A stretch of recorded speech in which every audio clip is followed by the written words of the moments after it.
Are you making fun of, and to Rush fans, bee-boo, bee-boo, bee-boo would be like making fun of that part of the Rush song that just goes on. I don't think so. I mean, I could be wrong. The lights go down. And the audience, as I say, they are applauding. And then, ladies and gentlemen, that was Rush. I bet you loved it. Happy Thanksgiving. And now, for one night only, in the heart of Boston, Bob Dylan! The lights come up. It's me, you, and Conrad on stage wearing Brian May wigs. Going, "Ibba-dibba-doo, ba-dip-dip-doo, bibba-dibba-dibba-dibba-dip-doo." Oh. Bibba-dibba-doo, bibba-dibba-doo, bibba-dibba-dibba-dibba-doo, and Bob Dylan. Lights go down. Let's come back up. We're doing an encore. And then the lights come down. How's that? I think it's a very respectful homage. Yeah? Yeah. Yeah. Good. Ladies and gentlemen, you've just seen Rush. You've just seen Bob Dylan, the real one. 3 of them, in fact. So that's good. How are we going to top this? Well, for one night only, having employed the power of necromancy, we give you the Beatles. Can you imagine how excited that audience is going to be? The Beatles are back. Lights come up. All 3 of us are wearing those Sgt. Pepper's Lonely Hearts Club costumes. You can buy them. I mean, obviously I'll be bursting out the seams, but they won't care. I am dressed like John Lemmons. Jonathan, you're Paul McCartney. Conrad Zimmerman is Gene Simmons.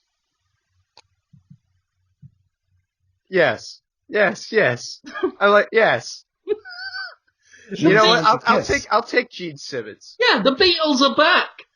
You know, Conrad's looking at the audience, waggling his tongue out, right? Being the demon. Me and you, Jonathan, we are kissing. We are like holding each other's arses. We're in a tight embrace. We're doing deep kissing with tongues. And we lick our tongues out so the audience can see, like that. So they can see we are definitely deep kissing with tongues. Conrad's got a bucket full of chum and slurry. Just like bits of seafood and kibble. And he's just like scooping up handfuls of it and just flinging it over us while we kiss passionately on stage. Oh. How's that? That's the Beatles? It's the Beatles reunion for Thanksgiving, thank you very much. There's not even any... I mean, even if you did have the dead bodies of the Beatles, people would be disgusted, offended, revolted, but they could at least be like... They'd also probably be wondering who it was that killed Ringo. Yeah.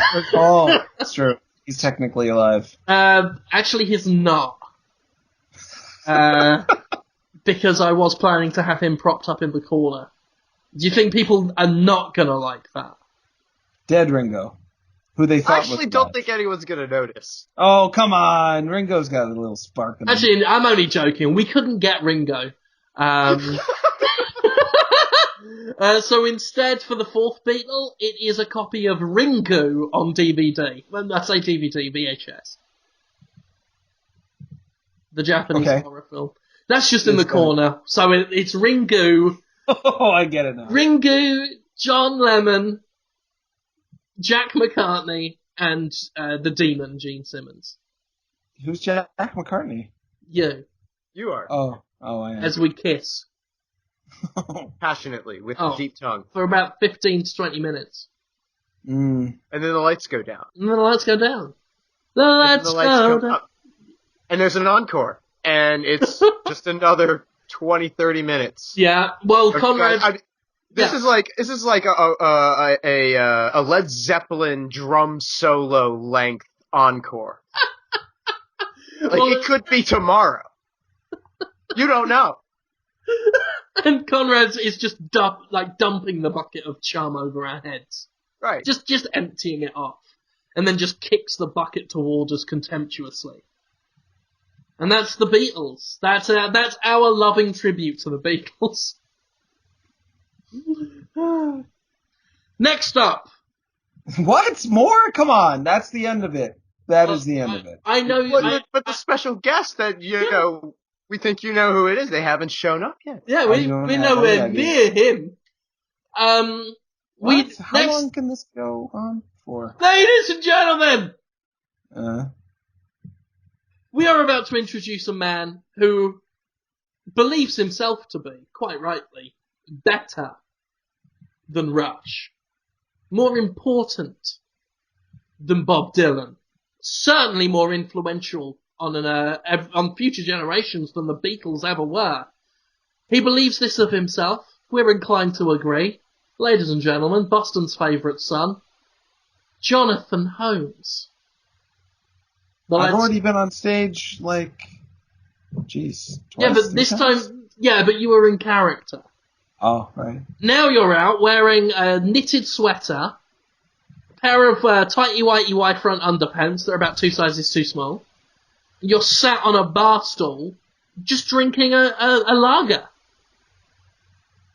And the audience can watch you drink that lager for, as long as it takes you to finish it. Okay. Lights go down.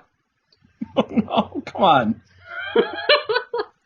Come on. What? Really? Oh, show some appreciation. All right, It's all right. Thanksgiving, for God's sake. We haven't even got to turkey skiing yet. I love how he's not willing to ask you what turkey skiing is. It's what I'm waiting for. It's by my time, it's like almost 11 now. Yeah. Well, then normally record the show a little earlier. But then after... the quicker you ask what turkey skiing is, the quicker we can get this over with. What's turkey skiing? I'm glad you asked. Jonathan Holmes comes out, buck naked.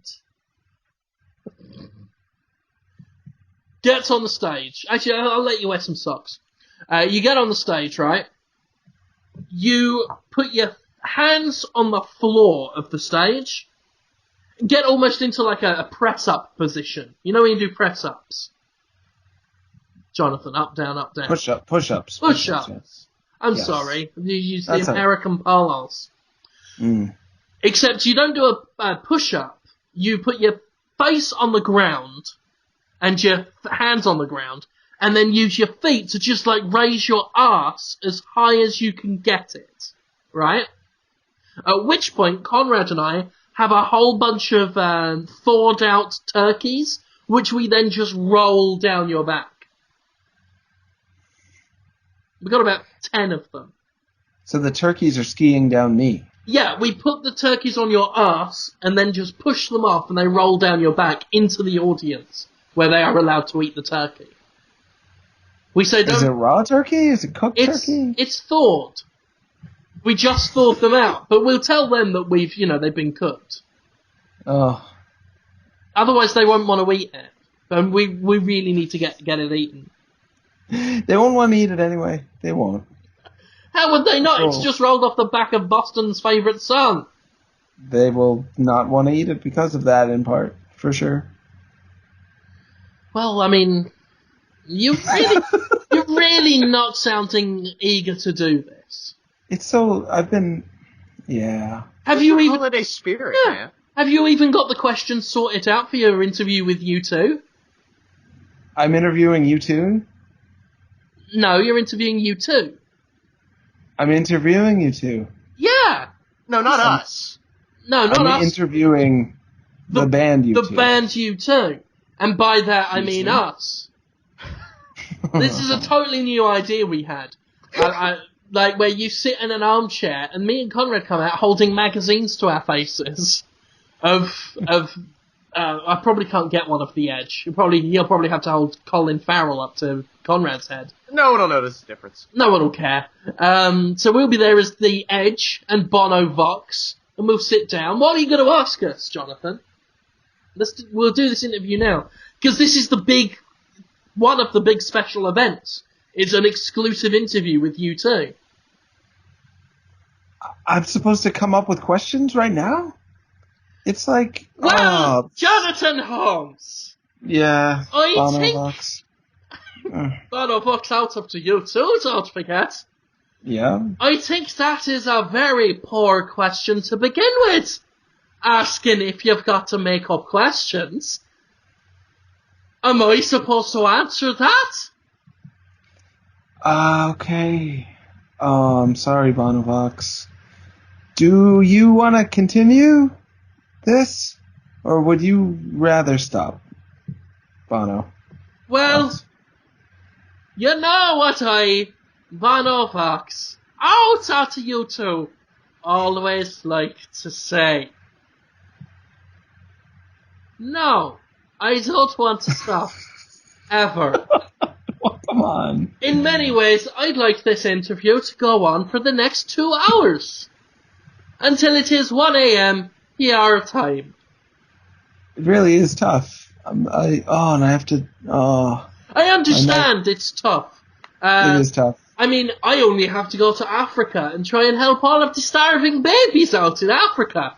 I can't imagine how tough it must be for you, sat there on your arse in the comfort of American life. Yeah. I feel like what do they call it when you've got the Olympics or something? There's like victim Olympics or hardship Olympics or something. I don't want a hardship Olympics with you, Bono Vox. I just want you to... Of course you don't, because I'd win. Because I want you to... I work my fingers to the bone. No. The Bono. No? I gotcha. Oh, you felt bad. Felt bad when I did that. You've ruined Thanksgiving. Yeah. Bono That was Vox hates you, Jonathan Holmes. Bono Vox is going to get you. Whoa. You invite me here in Boston when I've been working very, very hard trying to avoid paying my taxes. Bring me into this shithole of a city. This is him talking, not me. And then insult me on a stage. I am so angry at you. You sound so gentle still. I'm going to bite your cock off. Whoa. And so calm. spit it out into your hearts. This is why I don't like coming to America. Because it's the Edge. Every time we come here, Bono has to get so upset, and then there's a cock flying out of his teeth. And it's so exhausting. And I'll be honest, it's the Edge from you two. I don't like doing it myself. Do you think I like to get down and gnash off a knob and spit it up a man's arse? It's horrible for your teeth. It's very bad for my teeth. Good friend of mine just had to take it out. He's so doped up that he thinks things like this are funny. That's no place to be. But this man, this beige golem of Boston, has insulted me for the last time. I hope you enjoyed having a cock and balls, Jonathan Holmes. You're not going to have them for very long. And every time you look down at the black-red cavern that used to be your dick, you'll think of me, Bono Vox, and how I bit your dick off. Edge, we're leaving. Oh, right. Come on.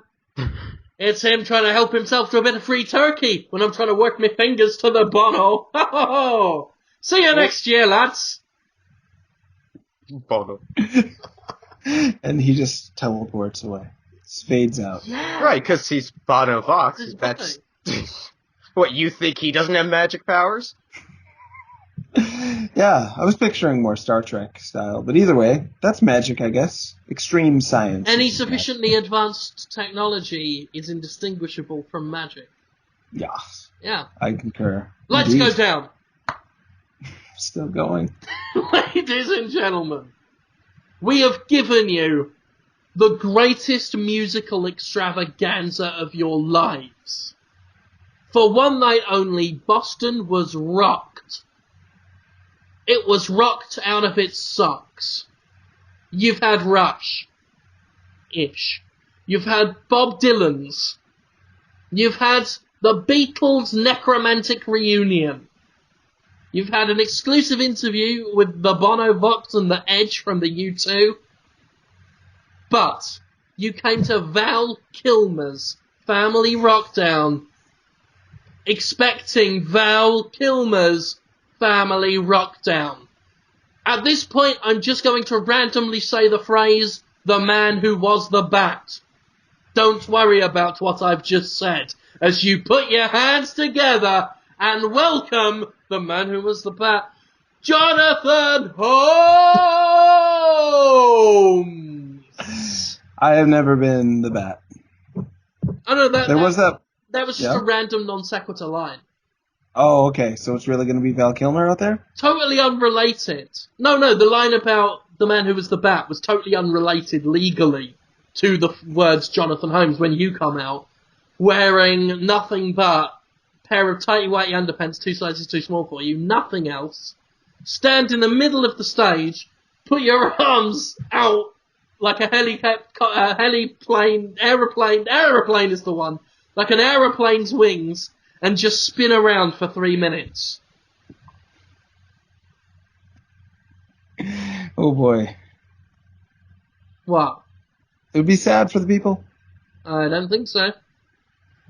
There's no one. What am I saying to people? They've all left. They can't leave. They're locked in? Not locked in. What we've done is we've set up some very controlled fires at the doors. They're free to leave at any time. We've actually got, people stood there at the doors, pointing at the doors, saying, you want to leave? You can fucking walk out that door, mate. And there's just a wall of fire there in the doorway. They can walk through it if they want, take their chances. I think many people are going to be more excited to see you on the stage than walk through a wall of fire. I don't know if that's even taking a chance. That's just a sure... But then again, if they stay, who knows what'll happen. That's really taking the chance. Because you're the type of... You might hurt them all. You might hurt each You're the type. You are the type. Who might you might. Come on. You might be like, and then, unfortunately, you all just are skeleton dicks and get sucked. Wow. There you are. Yeah, I might do that. You've got me. You've been looking in my skeleton dick book, haven't you? Yeah, I'm finally on to you. Yeah. Finally getting an idea of what. Wish you were onto me.